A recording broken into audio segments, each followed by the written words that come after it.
Hello everyone, my name is Ravi and I am selected in SSC CGL 2025 as an office superintendent in income tax department. 2025 वाला मेरा second attempt था and मेरा first attempt था 2024 में, जिसमें मैं selected हुआ था as a sorting assistant, but मुझे होम पोस्टिंग नहीं मिली थी एंड 25 में मैंने ट्राई करा था कि मुझे होम पोस्टिंग मिल जाए। सो इस वीडियो में मैं आप सबके साथ में अपने रिसोर्सेज को बताऊंगा, कैसी मेरी स्ट्रेटजी थी, कौन से पॉइंट मैंने इंप्रूव करे अपनी जर्नी में एंड किससे मुझे बेनिफिट मिला। स्टार्टिंग करते हैं स्कूलिंग से। तो मेरी स्कूलिंग इंग्लिश मीडियम से थी एंड मैंने 11th-12th में मैथमेटिक्स लिया था। उसके बाद में ग्रेजुएशन में मैंने बीटेक करी है इलेक्ट्रिकल इंजीनियर से। वीडियो स्टार्ट करने से पहले मैंने 2025 में एक सीरीज़ करी थी जिसमें मैं डेली मॉक देता था।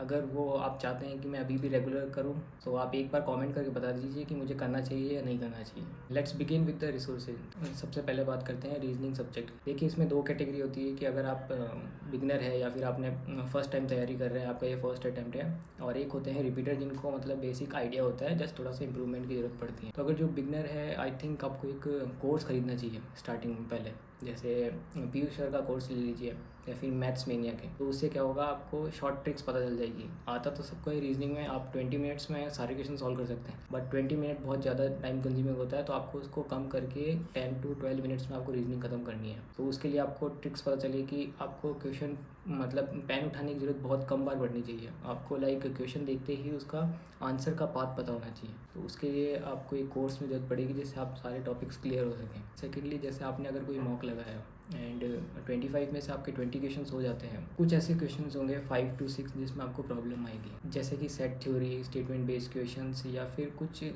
टॉपिक्स वाले जैसे कि जीके के टॉपिक्स वाले क्वेश्चंस। तो उनमें थोड़ी सी प्रॉब्लम आ सकती है, जिसके लिए आपको सेपरेट 5 to 6 मिनट्स के लेक्चर मिल जाएंगे यूट्यूब। मैंने जो हेल्प ली थी, मैंने कोर्स नहीं खरीदा था, मैंने हेल्प ली थी मैथ्स मेनिया के लेक्चर्स की, जिससे मुझे कुछ टॉपिक्स में क्लैरिटी मिली एंड मेरे आंसर फ्रेम करने का तरीका थोड़ा सा टाइम कंज्यूमिंग कम हो गया, जिसमें मेरा टाइम कम लगता था एंड जो मेरा पहले 18 मिनट्स में रीजनिंग हो पाती थी वो 10 to 12 मिनट्स में होने लग गई थी। जब भी आप सेक्शनल मॉक लगाए, उसमें आपको दो चीज़ों का एनालिसिस प्रॉपर करना है रीजनिंग में। क्वेश्चन आप स्किप कर रहे हैं और जो क्वेश्चन आपसे रॉन्ग हो रहे हैं, मतलब आपको रीजनिंग में तो 100% एक्यूरेसी रखनी है और आपको 25 के 25 क्वेश्चन करने पड़ेंगे, क्योंकि रीजनिंग सबसे ईजी सब्जेक्ट है। तो अगर रीजनिंग में कंक्लूड कर दे तो टीचर आप पीयूष सर के लेक्चर ले सकते हैं या फिर कोर्स ले सकते हैं। और अगर आपने पहले से बेसिक्स क्लियर है और सिर्फ 5 से 4 क्वेश्चन में आपको दिक्कत आ रही है, तो आप मैथ्स मेनिया के आप टॉपिक टाइप कर दीजिए, उसका लेक्चर आपको 5-6 मिनट का मिल जाएगा, उससे आपको बहुत हेल्प हो जाएगी। तो आप वो कर सकते हैं अपना टाइम बचाने के लिए। फिर आती है रीजनिंग के बुक्स। तो रीजनिंग में एज सच कोई प्रॉब्लम नहीं आती, आप सेक्शनल मॉक से ही इम्प्रूव कर सकते हैं। बुक लेना चाहे तो आप पीवाई की कोई भी बुक उठा सकते हैं। मैंने प्रीफर करी थी पिनाकल, या फिर आप कोई भी पीवाई की सेक्शनल मॉक उठा लीजिए, टेक्स्ट बुक पे लगा लीजिए, ऑलीवुड या फिर कोई भी प्लेटफॉर्म पे आपको मिल जाएगा इजीली। सो रीजनिंग में इतना सफिशिएंट होता है। मेरा मतलब मीन्स में रीजनिंग में स्कोर 90 out of 90 था एंड ऑफ कोर्स आपको लाना पड़ेगा, ये सबसे ईजी सब्जेक्ट है, इसमें तो आपका फुल स्कोर होना चाहिए। नेक्स्ट बात करते हैं मैथमेटिक्स सब्जेक्ट की। इसमें भी आपके दो कैटेगरीज आ जाएगी, जैसे आपके अगर पहले से किसी का लेक्चर ले रखा है, आपने कोर्स ले रखा है एंड आपके बेसिक्स क्लियर हो चुके हैं, जस्ट आपको थोड़ा बहुत इंप्रूवमेंट करने की ज़रूरत है, या फिर कुछ टॉपिक्स में आपको प्रॉब्लम आ रही है। और अगर आप बिगनर हैं तो आपको सबसे पहले तो कोर्स कंप्लीट करना चाहिए। जैसे कि मैंने पूरा कोर्स नहीं लिया था, बेसिक्स मेरे क्लियर थे, तो उनको बेसिक्स से कोई भी क्वेश्चन करना आता था, बट वो बहुत ही ज़्यादा टाइम कंज्यूमिंग है। इतना टाइम आपको रियल एग्जामिनेशन में नहीं मिलेगा। आपको ट्रिक्स का यूज़ करके एंड शॉर्ट मेथड से सिर्फ आंसर निकालने से मतलब है, क्योंकि एट द एंड सिर्फ आंसर ही मैटर करता है। आपने किस मेथड से निकाला वो मैटर नहीं करता, बस आपको मिनिमम टाइम में आंसर निकालना है। मैंने आवाज सैनी सर का सुपर 100 वाला बैच लिया था 2024 में। तो मैंने देखा कि आवाज सर का एडवांस सेक्शन बहुत ही ज़्यादा अच्छा है, मतलब ज्योमेट्री वगैरह, मेंसुरेशन वगैरह, तो मैंने वहाँ से पूरा क्लियर कर दिया था एंड मुझे बहुत ही जल्दी क्वेश्चंस फ्रेम करना आ गए थे एंड जो मेथड थे वो भी बहुत ही अच्छे थे उनके। तो सुपर 100 से मेरे को एडवांस में बहुत ही बेनिफिट मिला। जबकि 2025 में मेरा अर्थमेटिक पोर्शन थोड़ा सा वीक था एंड मुझे उसमें इम्प्रूवमेंट करनी थी, इसलिए मैंने बुटे सर के लेक्चर्स देखे थे। उनका 400 का कोर्स आता था Tier 2 का, तो मैंने स्टार्टिंग से ही वही ले लिया था। Tier 2 का बैच लिया था मैंने, जिसमें बहुत ही अच्छे अच्छे कॉन्सेप्ट के क्वेश्चन थे एंड वहाँ से मैंने अपना अर्थमेटिक सेक्शन इंप्रूव कर दिया था। तो आप चाहे तो एडवांस सेक्शन आप बसनी सर से कर सकते हैं एंड जो अर्थमेटिक वाला सेक्शन है वो बुटे सर से कर सकते हैं। सो इसमें भी दो ऑप्शन आते हैं कि आपको लाइव बैच चाहिए या फिर रिकॉर्डेड। तो मेरा पर्सनली ओपिनियन है कि आपको रिकॉर्डेड बैच की तरफ जाना चाहिए, ताकि आप जो सिलेक्टेड टॉपिक है सिर्फ उन्हीं को कर पाएँ। और अगर आप बिगनर हैं तो ऑफकोर्स आपको स्टेप बाय स्टेप सारे टॉपिक्स करने हैं, तो आप लाइव भी ले सकते हैं, रिकॉर्डेड भी ले सकते हैं। एंड मैथ्स में सबसे इंपॉर्टेंट रोल प्ले करता है कैलकुलेशन का। तो कैलकुलेशन के लिए मैंने आदत बना ली थी कि मैं जब भी डे स्टार्ट करूँगा तो मैं सबसे पहले जाते ही 50 तक स्क्वायर्स लिखूँगा,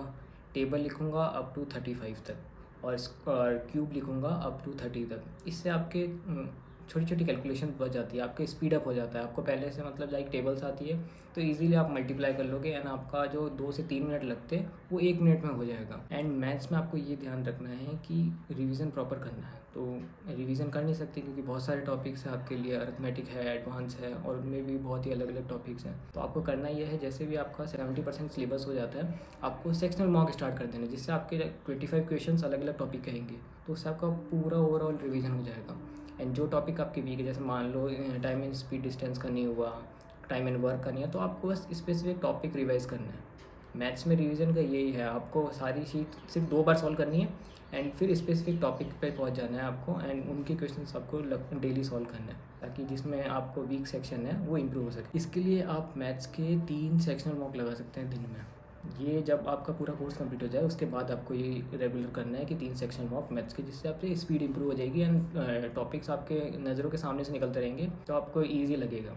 एंड मैथ्स में एक और इम्पॉर्टेंट, जब भी आप कोई सेक्शन मॉक लगाए तो उसमें आपको कुछ क्वेश्चंस बार बार दिखेंगे जो कि आपसे नहीं बन रहे होंगे, तो आपको उनको एक सेपरेट नोटबुक में नोट डाउन करना है, ताकि वो अगली बार जब भी आए तो आप उसको याद रखो। क्योंकि जितनी बार आप गलतियाँ करोगे आपको गलतियों से ही सीखना है। कोई क्वेश्चन गलत हुआ, रेगुलर गलत हो रहा है, तो आपको उस क्वेश्चन को ही सीखना पड़ेगा एट द।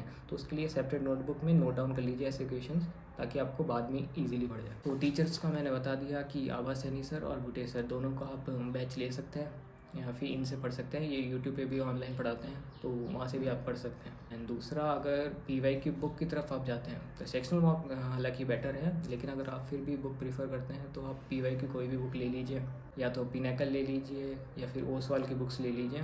सभी में आपको टॉपिक वाइज मैथ के क्वेश्चन मिल जाएंगे। नेक्स्ट बात करते हैं इंग्लिश सेक्शन की। तो मैं स्टार्टिंग से ही इंग्लिश मीडियम का स्टूडेंट हूँ, तो जैसे ही मैंने फर्स्ट मॉक लगाया था SSC का, ताकि देखने के लिए कि कौन कौन से टॉपिक आते हैं, क्या लेवल रहता है, तो मेरे 30 से 40 के बीच में मार्क्स थे स्टार्टिंग से ही, क्योंकि इंग्लिश में इतना तो बेसिक आ जाता है।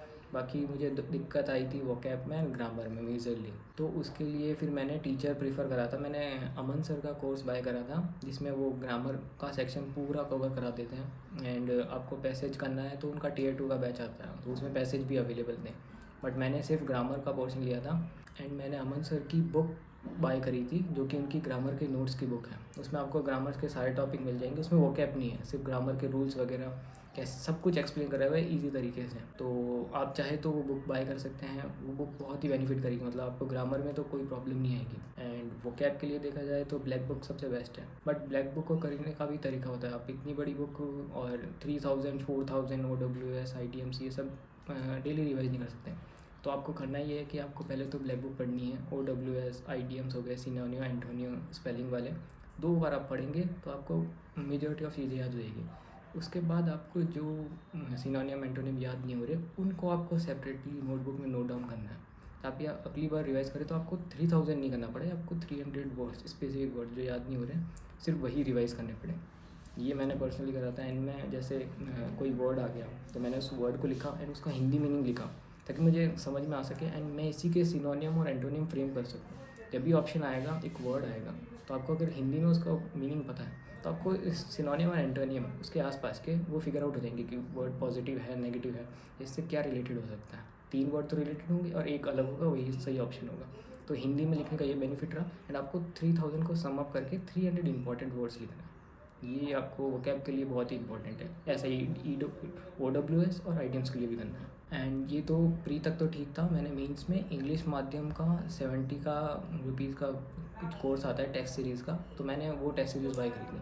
उससे मुझे पैसेज में PQRS इनमें बहुत बेनिफिट मिला था। तो आप चाहे तो इंग्लिश माध्यम का टेस्ट सीरीज़ बाय कर सकते हैं मेंस के टाइम पे। प्री के टाइम पे भी आप कर सकते हैं इफ़ आपको ज़्यादा प्रॉब्लम है, बट मैंने मेंस के टाइम पे लिया था, जो कि मेरे लिए बहुत ही बेनिफिट रहा था।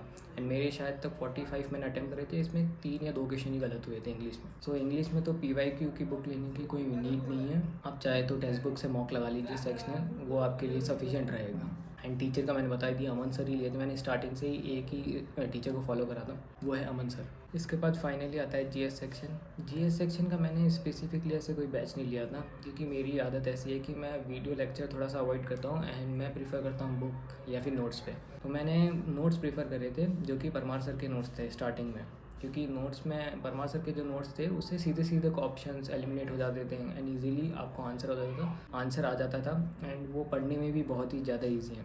तो आप अभी 3.0 के नोट्स पढ़ सकते हैं या फिर 4.0 जो कि नए नोट्स है वो परमार सर के आप बाय कर सकते हैं, या फिर किसी के पास ऑलरेडी है तो जस्ट उसका प्रिंट आउट ले आइए एंड उससे रीड कर लीजिए। आपको स्टेप बाय स्टेप प्रोसेस बताता हूँ कि जीएस किस तरीके से पढ़ने से आपको बहुत ही इजी पड़ेगा। जैसे मेरा अभी मेंस में स्कोर था जीएस में 49 अप्रॉक्स था। सो मैं आपको स्टेप बाय स्टेप बताता हूँ कि आपको जीएस किस तरीके से पढ़नी है, ताकि आपको एक कंसिस्टेंसी में आपको जीएस पढ़ने को मिल जाए, थोड़ा इंटरेस्टिंग भी लगे, क्वेश्चंस भी आपसे ईजिली हो पाएंगे। फर्स्ट स्टेप है आपको परमार सर की क्लास नोट्स पढ़ने हैं सारे, जितने भी सब्जेक्ट्स हैं उन सब के क्लास नोट्स पढ़ने। करंट अफेयर अभी नहीं करना, सिर्फ क्लास नोट्स पढ़ने हैं आपको एंड कम से कम आपको 3 बार उन नोट्स को रिवाइज़ करना है।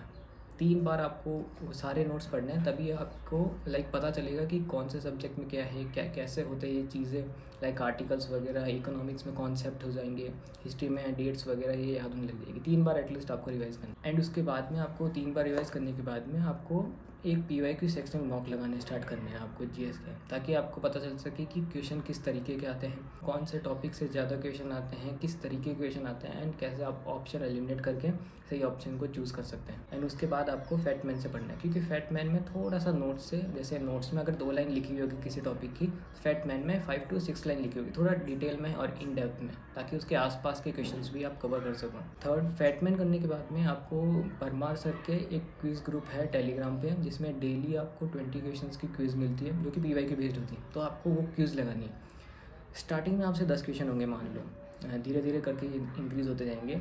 तो जैसे 10 क्वेश्चन हो गए आपसे, जो 10 क्वेश्चंस नहीं हुए उनको आपको सेपरेट कॉपी में नोट डाउन करना है, 1 लाइनर फॉर्मेट में क्वेश्चन लिखना है, जस्ट उसका आंसर लिखना है। तो आप रेगुलरली हर क्विज़ में करते जाएंगे तो नंबर ऑफ़ क्वेश्चंस आपके इंक्रीज होते जाएंगे एंड कुछ क्वेश्चन रिपीट हो जाएंगे, जिससे आपको सारे क्वेश्चंस याद होने लग जाएंगे धीरे धीरे। आपको उस नोट्स को हर वीकली रिवाइज़ करना पड़ेगा। जैसे संडे को आप ऐसा समझ लीजिए आपको उस नोटबुक को रिवाइज़ करना है, ताकि आपके जो क्वेश्चंस नहीं हुए थे वो होने लग जाएंगे धीरे धीरे आपका ये स्कोर बढ़ता जाएगा। पहले स्टार्टिंग में मेरे भी 10 ही होते थे, लेकिन एट द एंड आते आते कभी 20 हो जाते थे, कभी 18, 17। तो ये फिर नोटबुक में आपके नंबर ऑफ़ क्वेश्चंस कम हो जाएंगे, आपको 3 क्वेश्चन नोट्स करने होंगे, या फिर कुछ नया टॉपिक आ गया तो बस वो जस्ट एक 1 लाइनर फॉर्मेट में आपको नोट करना होगा। एंड फाइनली बात करें करंट अफेयर्स की, तो मैं इनिशियल स्टेज से ही करंट अफेयर नहीं पढ़ता था स्टार्टिंग से, डेली करंट अफेयर नहीं याद हो सकते मेरे से। तो मैं एग्ज़ाम से 1 महीने पहले इंडोलॉगस का एक PDF आती है, मंथली PDF, जिसमें 100 अप्रॉक्स क्वेश्चन होते हैं। तो जस्ट आप एग्ज़ाम से 1 महीने पहले वो 100 क्वेश्चन 6 महीने के, 8 महीने के ले लीजिए, उसको रिवाइज़ करते रहना। आपको बहुत ही ईजिली हो जाएंगे करंट अफेयर्स। एज सच कुछ नया नहीं आता, और आता भी है तो मेजॉरिटी ऑफ लोगों को नहीं आएगा। आप ईजी क्वेश्चन तो करंट अफेयर के कर लेंगे। तो इंडोलॉगस टेलीग्राम पे आपको मिल जाएगा हर मंथली करंट अफेयर का। सो ये हो गया सब कुछ वीडियो के बारे में, एंड होप ये वीडियो आपके लिए बहुत ही बेनिफिशियल होगा। इफ़ आपको कोई भी बेनिफिट मिलता है जस्ट कमेंट कर दीजिए, एंड नेक्स्ट वीडियो में किस टॉपिक पे बनाऊँ वो एक बार बता दीजिए। Till then let's wait for SSC CGL 2026 notification.